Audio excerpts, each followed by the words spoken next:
Hi everybody, I'm Lil Miss Hot Mess, and I am the author of the new children's book, The Hips on the Drag Queen Go Swish, Swish, Swish, out May 5th, 2020 from Running Press Kids.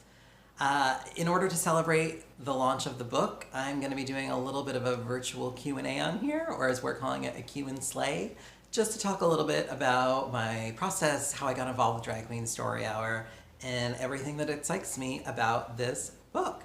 So stay tuned.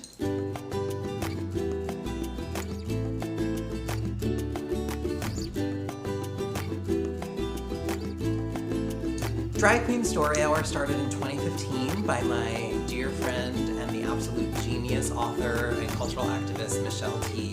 who at the time was the executive director of Radar Productions, a nonprofit in San Francisco.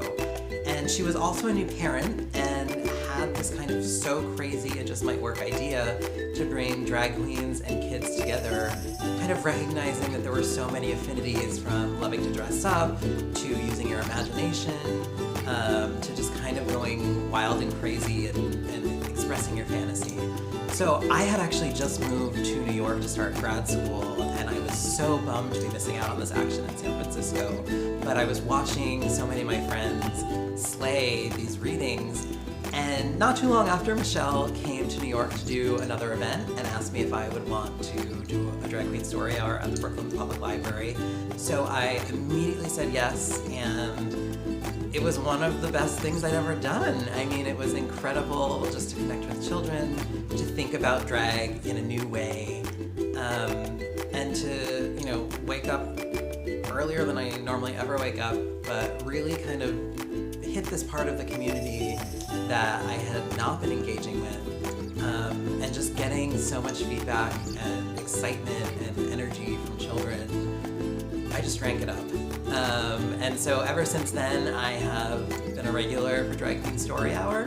I am also helping out on the leadership team for Drag Queen Story Hour headquarters, our international network, where we are trying to do even more to bring chapters together around the world, make sure that everyone is positioned for the best success possible, and that we can really share resources in places that need it. I mean, in many places, Drag Queen Story Hour is really on the front lines of fighting for queer and trans rights, equality, liberation, and so I just want to make sure that every place that needs it can have a Drag Queen Story Hour that thrives and is safe and fun for everyone. So again, check out my book, The Hips on the Drag Queen Go Swish, Swish, Swish. It comes from a song that I started doing at Story Hours, and I'll be back with more Q&Slays very soon.